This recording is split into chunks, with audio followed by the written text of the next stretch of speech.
नमस्कार। आज कहानी एक ऐसे परिवार की, एक ऐसे फैमिली की जिसके 90 के दौर में वांटेड के पोस्टर्स पूरे शहर में लगा करते थे आतंकवादियों द्वारा। और इस फैमिली ने जो कंट्रीब्यूशन देश के लिए दिया है, मातृभूमि के लिए दिया है, आज उसी को हम आपके सामने लाने की कोशिश करेंगे। और जितनी भी जो घटनाएं हुई हैं, उन घटनाओं से जो लोग वाकिफ़ नहीं हैं उन्हें भी वाकिफ़ करवाएंगे। मेरे साथ आज एक फैमिली है चराला से, अपर बज्जा, और वहाँ के श्री बोधराज जी, ये मार्टियर हैं।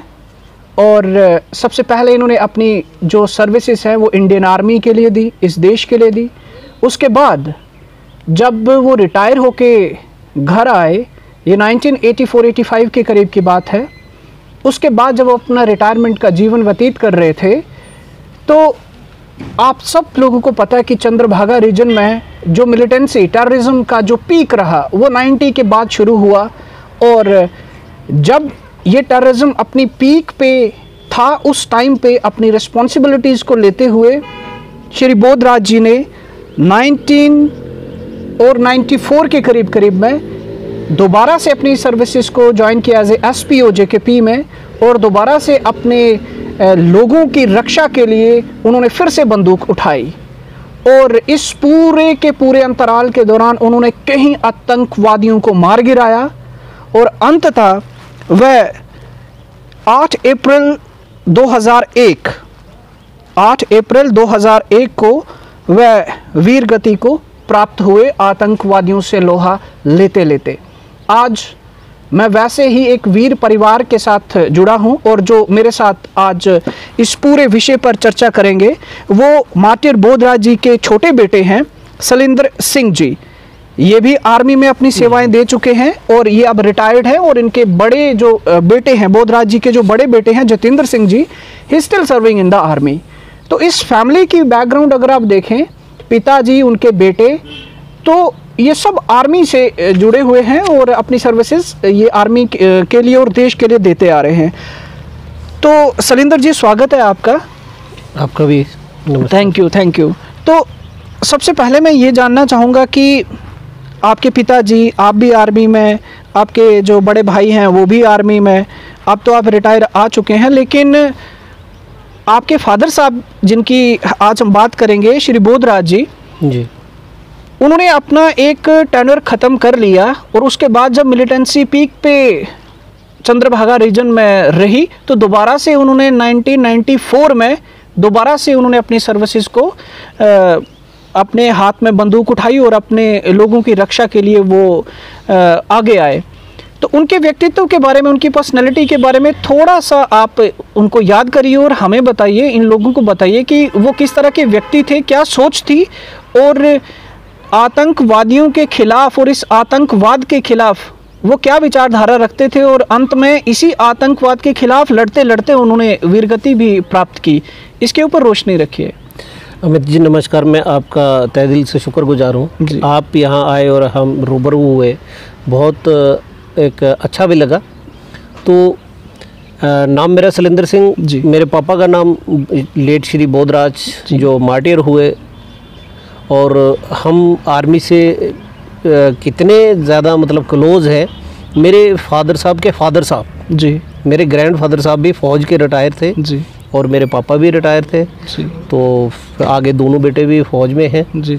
हमारा फ़ौज के साथ मतलब देश के प्रति बहुत ज़्यादा ही लगाव भी है, और आप कुछ भी समझो जी, लेकिन जज्बा देश का और अपनी कौम का बहुत ज़्यादा ही मायने रखता है हमारे लिए जी। तो पहले जब हमारे पापा रिटायर आने के बाद कुछ और भी छोटा मोटा अपना काम करते रहे जी। लेकिन 93 में जब पापा ये मिलिटेंसी बहुत ज़्यादा जोरों पे थी जी, तो उस वक्त पापा ने डिसीजन लिया कि मैं ये जो SPO ज्वाइन करूँगा जी। तो हालांकि आप अंदाज़ा लगा सकते हैं कि दोनों बेटे फ़ौज में होने के बावजूद भी वो इतना बड़ा रिस्क ले रहे हैं। और जबकि यहाँ पे डोडा में भी घर, अपने गांव में भी घर, फर्स्ट क्लास अपने सेटल थे, लेकिन फिर भी उन्होंने ये रिस्क लिया। और फिर हम कहते थे, जब भी मैं छुट्टी आता था मैं तो यही कहता था, पापा रहने दो। बोलते हैं, बोला नहीं, अगर हम सब रहने देंगे तो इस देश का क्या होगा जी। तो अब 94 से लेकर 93 से लेकर 2001 तक जी अनलिमिटेड, मतलब उनके एक अपनी ही पार्टी, अलग से पार्टी थी जी, जो कि मतलब अपने ही फैमिली के लोग थे सारे उसमें, ज़्यादा से ज़्यादा अपने फैमिली के लोग थे, अपने रिलेशन के, अपने फ्रेंड सर्कल के लोग थे उनके। तो वो इस अपनी पार्टी बना के चलते थे और बहुत सारे मिलिटेंटों को उन्होंने मौत के घाट उतारा है जी, बहुत ज़्यादा जी। और ऐसे ऐसे हाइडआउट्स भी पकड़े जी। लेकिन कभी उन्होंने ये चीज़ नहीं सोची कि हमें जी ये मुझे भी अवार्ड मिलना चाहिए। इवन कि आज अगर देखते हैं, हम भी देखते हैं कि हाँ जी वो अवार्ड क्यों नहीं लिया, जबकि उस वक्त एसएसपी भी अच्छे से जानते थे और जितने भी लोग थे यहाँ पे, लेकिन चलती पता नहीं किसकी थी, वो ऊपर वाला ही जानता था। वो नाम आगे क्यों नहीं, आगे नाम क्यों नहीं देते थे या क्यों नहीं जाते थे, वो हमें इसके बारे में कोई पता भी नहीं था। तो लेकिन ये था कि मेरे अंदाजे से आज जब भी हम पूछते थे, आज कहाँ, आज पाडर, आज कहीं किश्तवाड़, आज भद्रवा, आज जाई, आज फलानी, आज इतना, मतलब डेली के डेली उनके ये चलते थे, काउंटर चलते थे। और 2001 को 8 अप्रैल 2001 को मैं तो ड्यूटी पे ही था जी, और उस वक्त पापा की इंसिडेंट हो गया, जो कि हमारे लिए बहुत बड़ा आघात था जी। तो लेकिन कहीं भी नाम नहीं रहा जी। आपकी नम आँखों से मैं समझ सकता हूँ कि ये क्या टाइम रहा होगा, लेकिन 8 अप्रैल 2001 वो लड़ते लड़ते हाथ में गन लेते लेते दुश्मन को मार के वो वीर गति को प्राप्त हुए। इस एपिसोड के बारे में थोड़ा सा विस्तार में बताइए कि क्या हुआ था उस वो रोशरा धार बोलते हैं हमारे ऊपर, रोशरा मंदिर है जी। वहाँ मंदिर से जब लेफ्ट टर्न करते हैं चिंता साइड के लिए, तो वहाँ पे रास्ते में बीच में नाले में जी, तो वहाँ पे मिलिटेंट्स थे जी। तो हमारे ही एक पार्टी का जो स्काउट था वो कहने लगा, आगे मामा जी आगे मिलिटेंट है। तो पापा ने बोला नहीं ऐसे नहीं फायर करना, कहीं ऐसा ना हो कि आगे कोई चरवाए हो, ग्वाले हो, हाँ। तो उनको भी मार दो तो फिर लेने की देनी पड़ जाए, और अच्छा भी नहीं है किसी निहत्थे को मारना, या जो किसी काम में किसी में वो है ही नहीं, बंदा है इन्वॉल्व नहीं है, तो उसको मारा जाए तो अच्छा नहीं है। बोलते नहीं ऐसे नहीं फायर करना। तो फादर साहब ने क्या है, थोड़ा सा आगे जाकर उन्होंने उसको देखा, जाकर देखे तो 3 मिलिटेंट वहाँ पे खड़े थे। इनके एक बैठा था जो वायरलेस सेट पे बात कर रहा था, लेकिन 2 जो है उनके खड़े थे, बॉडीगार्ड थे वो। तो पापा ने कुछ देखा सुना वो नहीं, सिर्फ पार्टी को इशारा ही जितना किया कि भाई आप पोजीशन लीजिए, और उन्होंने सीधा ही उन पे अटैक किया और तीनों के तीनों उधरी ढेर हो गए। तो जो बाकी फोर्सेस उनके जो मिलिटेंट थे लगे हुए साइड में, तो उन्होंने काफ़ी ज़्यादा फायर किया, यानी कि काफ़ी ज़्यादा फायरिंग हुई है वहाँ पे। तो उसमें पापा की डेथ हो गई। जब पापा की डेथ हो गई तो फिर इन लोगों को, ये थोड़ा ही थे, 15-16 लोग थे, इन्होंने पापा की बॉडी को उठाया और एक मिलिटेंट उसमें से रिकवर हुआ था, और 2 का तो हमें मतलब पता भी नहीं चला, उन्होंने मिलिटेंटों ने ले लिए थे जी।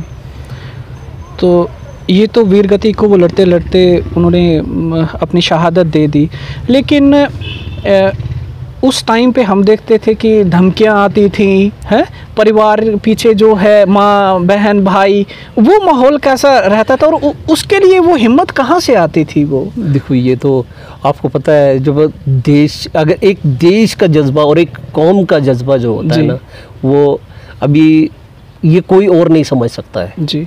आम सिविलियन नहीं समझ सकता इस बात को, आम सिविलियन नहीं समझ सकता इस बात को। हर बंदे के मतलब ये नहीं है। उस वक्त भी जब इवन कि जब ये आई थी मिलिटेंसी स्टार्टअप में थी काफ़ी ज़्यादा इधर, मतलब अभी शुरुआत थी, कुछ नहीं बोलते थे लोगों को।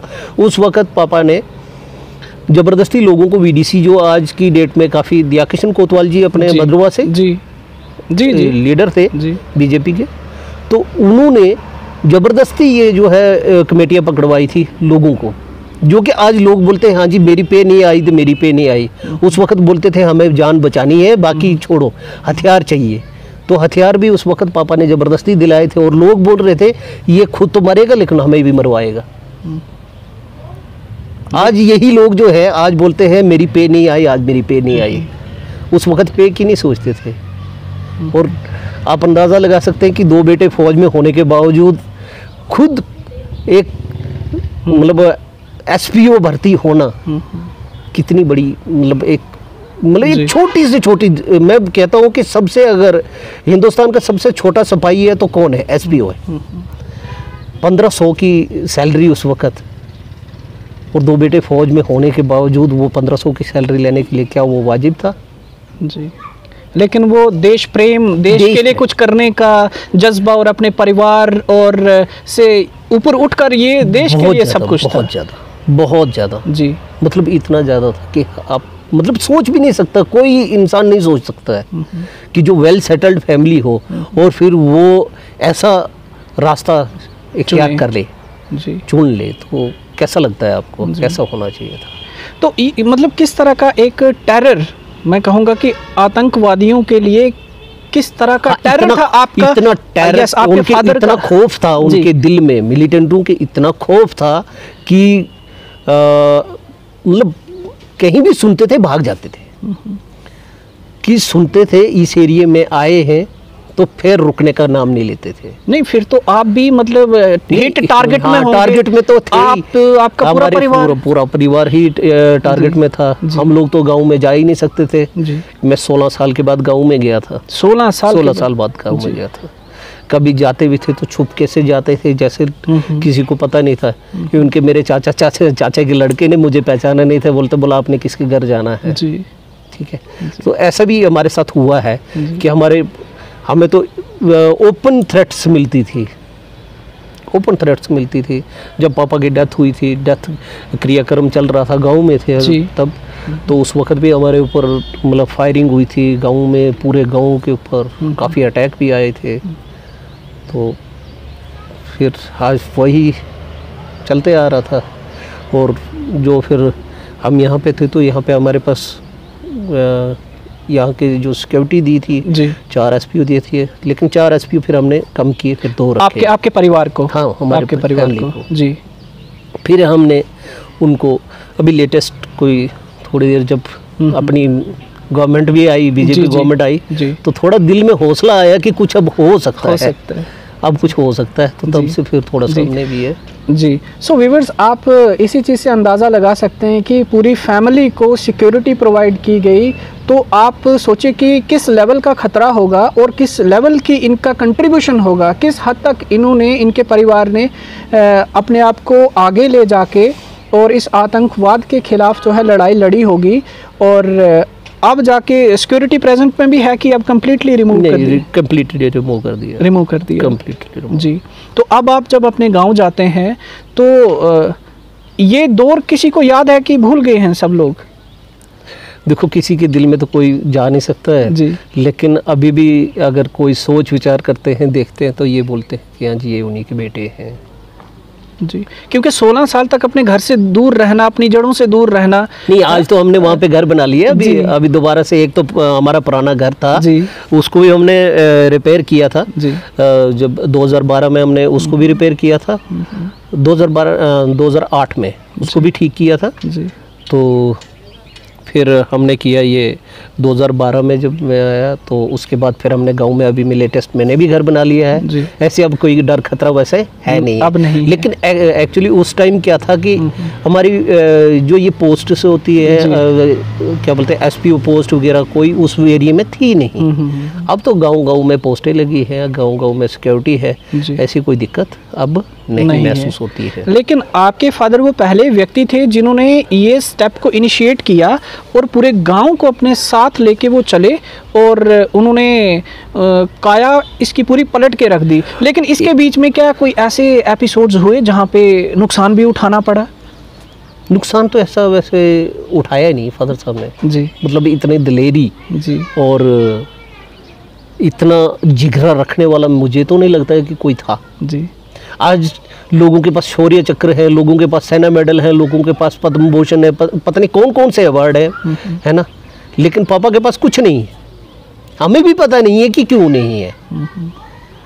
इतने सारे ऐसे मतलब वो खतरनाक काम किए थे, इतने हाइडआउट्स मिले थे, इतने हर जगह मिलिटेंट्स मारे थे, लेकिन कहीं नाम नहीं है। कुछ दिन पहले जी एक मुझे पुरानी थोड़ी सी ताज़ा हुई जी बात की, मेरे ऐसे बोलने लगे कि ये जितने भी स्कूल्स हैं, ये बीजेपी गवर्नमेंट ने शायद ये निकाली है, इनिशिएटिव लिया है कि हाँ जी जितने भी स्कूल्स हैं उन पे मार्टियर्स के नाम लिखे जाएं। तो एक वहाँ पे हमारे हायर सेकेंडरी है जो हमारे ही फॉल करते हैं हमारे गाँव को, ठीक है।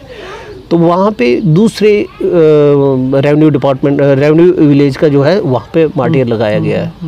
सो बनता है क्योंकि वो शौर्य चक्र है, लेकिन उसका एक काम शौर्य चक्र दिला गया, और यहाँ 93 से लेकर 2001 तक, 8 अप्रैल 2001 तक, जब तक आखिरी सांस तक वो मतलब इस देश के लिए अपनी जान निछावर कर दी। और क्या उसमें कहीं काम नहीं दिखा किसी को? मुझे तो इस मतलब मैं अचंभा इस बात से हूँ कि कभी किसी को दिखा नहीं जी। और हर बंदा एसपी, डीआईजी, फौज के, सिविल सब जानते थे क्या कंट्रीब्यूशन है, कितने लेवल का कंट्रीब्यूशन है। दुनिया रात को सोती थी और मेरे पापा जो हैं वो हमेशा बाहर होते थे।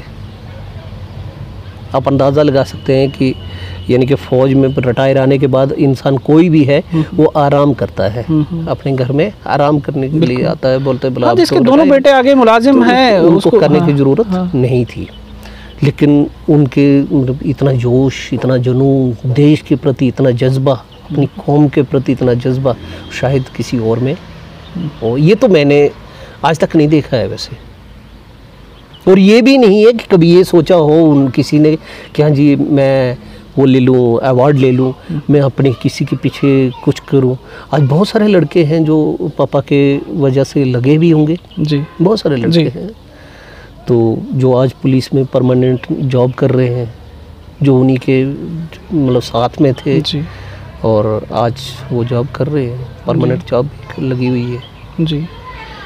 व्यूअर्स, मार्टियर बोधराज जी का खौफ, टेरर इतना ज़्यादा था कि आप ये समझ लीजिए कि इनके फैमिली के जितने भी मेंबर्स थे उनके पोस्टर्स पूरे एरिया में लोग ये मिलिटेंट्स जो है वो लगा के एज ए वांटेड ये इनको हाईलाइट किया जाता था। तो इस चीज़ के बारे में बताइए कि वो पोस्टर्स वाला सिस्टम जो है वो उन्होंने कैसे स्टार्ट किया कि अब इनको मतलब किसी भी हालत में टारगेट या हिट करना ही करना है। ये तो वही जान सकते हैं कि उन्होंने क्यों किया था, लेकिन वो इसीलिए करते थे ना कि खौफ ज़्यादा था जी, इतना डर था, इतना भय था उनके दिल में मिलिटेंट्स के कि कहीं भी नाम भी सुनते थे तो कांपते थे और वो एरिया ही छोड़ देते थे। कभी भी ये तो नहीं हमने सुना कि हाँ जी यहाँ पे अगर हम आए हों और वहाँ पे मिलिटेंट्स रुक जाएं, इतना तो दम नहीं था। तो पोस्टर क्या, उन्होंने तो ओपनली थ्रेट्स भी मिलती थी, कॉल्स भी आती थी, फेक कॉल्स आती थी, लेकिन हमने कभी तो ऐसा, जब मौत तो ऊपर वाले के हाथ में है ना जी जी, कोई दाना किसी को दे नहीं सकता एक्स्ट्रा। बिल्कुल। तो ये स्टेप आपके फादर साहब ने उठाया और वो क्योंकि आर्मी की बैकग्राउंड थी, हाँ? और जो पूरे लोग उनके अंडर जो काम करते थे या उनकी कमांड को मानते थे, तो ये ट्रेनिंग भी आपके फादर ने खुद ही उनको इनिशिएट, हाँ, बिल्कुल इनिशिएट खुद ही लिया था उन्होंने। एसपी शकूर वानी थे शायद जी एट दैट टाइम, हाँ एसपी शकूर वानी। तो उनके साथ वो पूरी पार्टी जो है उन्होंने पार्टी ली थी, अपनी खुद की पार्टी थी, अपने ही रिलेशन के सारे लोग थे। क्योंकि देखो किसी पर विश्वास करने से पहले हमें क्या पता कौन कैसा है जी। देश ये जो फौज में होते हैं वो तो सारे इकट्ठे होते हैं, वो जुड़े होते हैं, एक दूसरे का बायोडाटा भी जानते हैं, घर से भी जानते हैं। लेकिन यहाँ पे कौन किसको जानता है, किस किस्म का इंसान होगा। वहाँ पे तो 24 घंटे अंदर रहते हैं, अपने पूरे मतलब सिक्योरिटी के साथ रहते हैं। यहाँ पे तो जैसे अपना राइफल रखी अपने घर में भी ले जाते थे पुलिस वाले उस टाइम, और अभी भी लेते हैं, तो अपने घर में रख लेते हैं, ऐसा कोई दिक्कत नहीं थी। अब किसी का क्या पता, भरोसा क्या था, लेकिन अपने जब रिलेशन में होगा तो कोई ऐसा वो नहीं था, क्योंकि इतना ज़्यादा टारगेट किया जाता था कि क्या पता, क्या भरोसा, कौन कैसा है।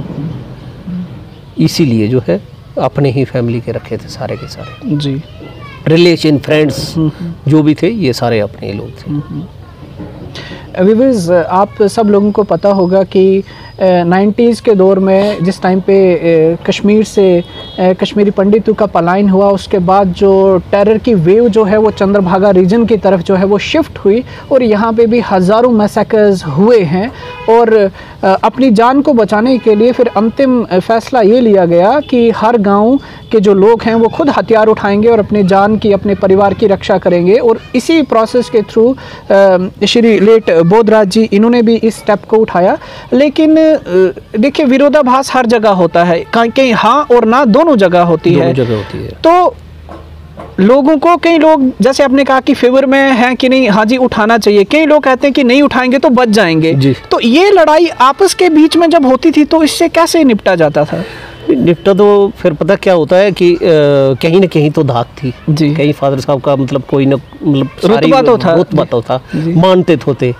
यहाँ नहीं कि खाली हमारे इसमें अपने गांव में ही, बल्कि तहसील में ही, पूरे डिस्ट्रिक्ट में ही जहाँ भी जाते थे तो रुतबा तो था, मानते थे।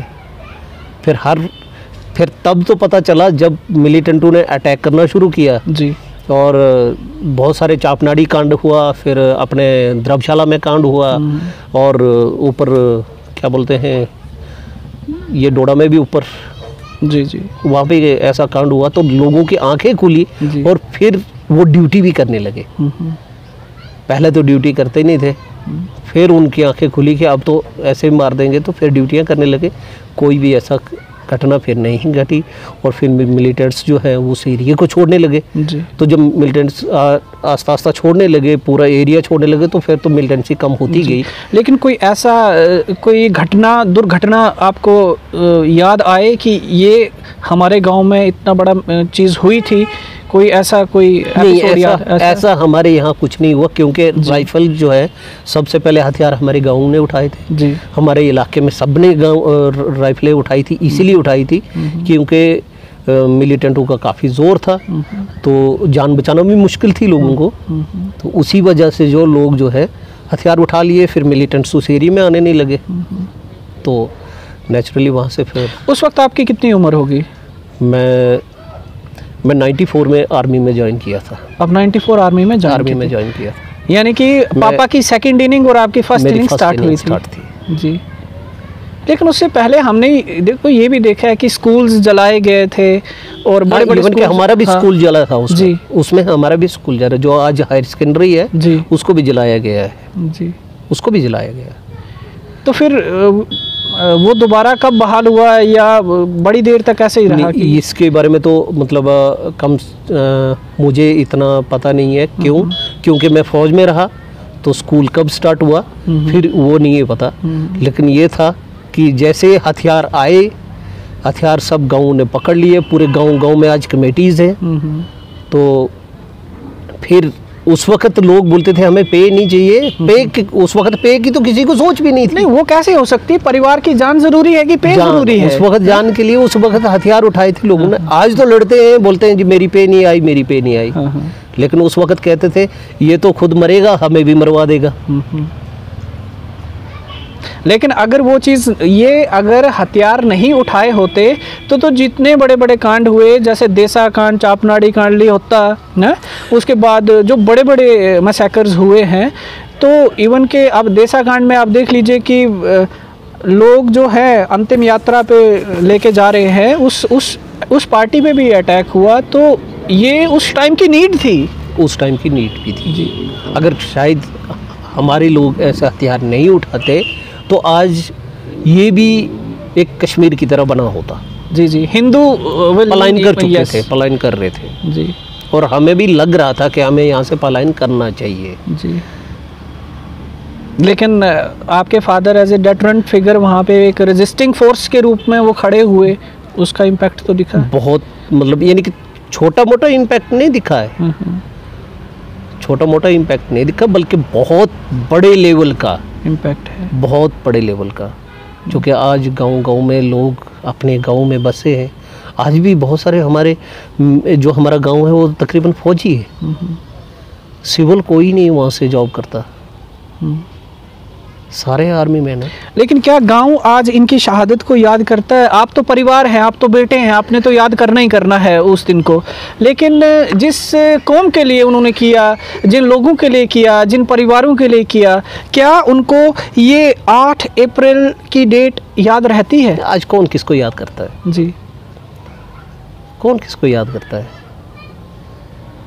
लेकिन आपको नहीं लगता कि इस चीज़ को रिवाइव करना चाहिए? जो चीज़ें जो की गई हैं, जिस मकसद, अगर आज यहाँ पे हिंदू है, मैं सीधे कहूँगा, अगर हिंदू अगर आज है यहाँ पे चंद्रभागा रीजन में, तो ये ऐसे लोगों की वजह से है जिन्होंने अपने जान को कुर्बान किया है, जिन्होंने अपने प्राणों को निछावर किया है दूसरों के प्राणों की रक्षा करने के लिए। दूसरे की तो अगर हम ऐसे लोगों को अगर याद नहीं रखेंगे, इनके कंट्रीब्यूशन को याद नहीं रखेंगे, तो फिर आपको नहीं लगता कि हम अपना पास्ट जो है वो भूल रहे हैं?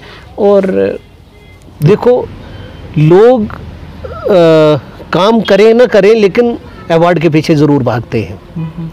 और पापा ने अवार्ड के पीछे भागे नहीं, बल्कि उन्होंने देश के पीछे भागे और देश के पीछे अपने प्राण न्यौछावर कर दिए। लेकिन अवार्ड का मुझे भी समझ नहीं है कि उन्होंने दिया नहीं, उनका नाम आगे क्यों नहीं गया। ऐसे भी तो लोग थे जी, जिन्होंने बहुत सारे काम किए थे, लेकिन उनके नाम ही नहीं आए, जिनके खौफ से मैं बोलता हूँ पूरा इलाका डरता था। मिलिटेंट तो सोचते थे कि पता नहीं कौन आ गया, यमराज आ गया। तो आज जब मैंने यहाँ पे आके उसके ऊपर पूरी अपने जी, डीसी ऑफिस में आकर पूछा कि भाई सर ऐसे से बात है, मैंने एप्लीकेशन दिखाई, वो रेजोल्यूशन दिखाई, तो कहने लगे, बोला हाँ बात तो सही है, लेकिन काम किया नहीं, किसने देखा? मैंने उनको, जो साहब थे, मैं बोला सर थैंक यू, आज आप हैं, इस कुर्सी पे बैठे हैं, तो 2001 की बात आप कहाँ देखोगे? कौन देखेगा? उस वक्त तो हमें भी पता नहीं था कि क्या अवार्ड दिया नहीं दिया, लिया नहीं लिया, कोई नाम हुआ नहीं हुआ, कोई पता नहीं था। लेकिन उनका कहना था कि जब भी हो मेरा कोई लड़का परमानेंट जॉब हो जाए, क्योंकि उस वक्त था कि मिलिटेंट्स, जितने भी मिलिटेंट्स मारे, उस बंदे को सर्टिफिकेट मिलते थे और उस बंदे को जॉब परमानेंट दी जाती थी। तो फादर साहब ने तो ऐसा खुद के लिए सोचा भी नहीं था, क्योंकि उनकी एज भी अब 50, जब उनकी डेथ हुई थी 50 के एग्जैक्ट 50 में उनकी डेथ हुई थी जी, तो अभी ठीक थे जी, यानी कि आज मेरी अगर 46 चल रही है जी, तो मेरे पापा की एज, और जब हम चलते थे तीनों भाई, दोनों भाई और पापा, तो सब बोलते थे ये दोस्त है, क्यों हमारे बैकग्राउंड जो है पूरा फौज के साथ है। आपके दादाजी, पिताजी और आप आगे, पिताजी, मेरे भाई जी, और आने वाली पीढ़ी, क्या पता इनमें से भी कोई ना कोई तो जाएगा ही। जाएगा। बिल्कुल ठीक है। सो व्यूअर्स, ये फैमिली जो है बेसिकली चराला से है, अपर भज्जा, और ये फैमिली का जो बैकग्राउंड था और टेररिज्म के साथ, मिलिटेंसी के साथ इनका डायरेक्ट जो एक तरह से हम कहें काउंटर जो रहा, और जिसकी वजह से इनको सिक्योरिटी भी मिली, और अंत में जो बोधराज जी थे उन्होंने इसी आतंकवाद के खिलाफ लड़ते लड़ते 8 अप्रैल 2001 को वो वीर गति को प्राप्त हुए। उसके बाद की जो भी कहानियाँ या घटनाएं, दुर्घटनाएं जो हमारे एरिया में चलती रहीं, उसमें बहुत सारे लोगों ने इस तरह के काम किए, क्योंकि आज अगर हम जहाँ पे भी हैं, हमारा समाज जहाँ पे भी है, तो ये इन लोगों की वजह से है। इन लोगों ने अगर उस टाइम पे बंदूक नहीं उठाई होती, अपने परिवारों की रक्षा नहीं की होती, अपने एरियाज़, अपने गांव की रक्षा नहीं की होती, तो आज ये परिवार, ये लोग कहाँ कहाँ, किस किस भारत के कोने में, जम्मू कश्मीर के कोने में बिखरे पड़े होते, वो कोई नहीं कह सकता। तो इसीलिए ये वो वीर सपूत हैं, ये वो मार्टियर्स हैं जिन्होंने अपने मातृभूमि की रक्षा तो की, लेकिन उनको अपनी जड़ों से रोकने, थामने तक, उनको वहीं पे बंधे रहने के लिए भी बहुत ज़्यादा एक काम किया है, जिसको हम नमन करते हैं। और बहुत अच्छा लगा सलिंदर जी आपसे बात करके। आपने अपने पिताजी के बारे में बताया और उनकी जो भी शौर्य की गौरव गाथाएँ थी उनको सुनाया, और अटैम्प्ट ये है कि ये सारी चीज़ें आज की जनरेशन तक पहुँचे, तो लोगों के कंट्रीब्यूशन को जाना जाए, पहचाना जाए, लेकिन कम से कम इतना तो हो कि लोग पहचाने जी, लोग पहचाने कि किसने क्या क्या किया है। अब उसके बदले में सरकार किसके साथ क्या करती है, क्या नहीं करती है, वो तो उनका मसला है, उनका एक अलग रूप और स्वरूप है चीज़ों को देखने का। लेकिन समाज का जो रूप और स्वरूप देखने का होना चाहिए वो ये कि जिन लोगों ने समाज के बीच में रह के वो काम किए हैं, उस समाज को, अपने हीरोज़ को कभी नहीं भूलना चाहिए। और मैं तो सजेस्ट करूंगा कि चराला अपर भज्जा के लोगों को 8 अप्रैल को बड़े भव्य रूप में कुछ ना कुछ कार्यक्रम करके उसको, उस समारोह को, इस वीर गति को जो ये शहीद प्राप्त हुए उस दिन, उसको सेलिब्रेट करना चाहिए कि इनके लीड लेने की वजह से, इन्होंने लीड किया, इन्होंने अपने उस पूरे के पूरे एरिया में कोई बड़ा मैसेकर होने नहीं दिया, बड़े से बड़ी आतंकवाद की घटना को अंजाम ना होने देने के लिए दिन रात एक किया। तो आज हम लोग, आप लोग जो भी जिस जिस जगह पे हैं, तो इनका बहुत बड़ा कंट्रीब्यूशन है। तो 8 अप्रैल को इस चीज़ को रिवाइव किया जाए, सेलिब्रेट किया जाए और लोग इनके कंट्रीब्यूशन को याद रखें। यही सच्ची श्रद्धांजलि होगी मार्टियर बोधराज जी को। धन्यवाद।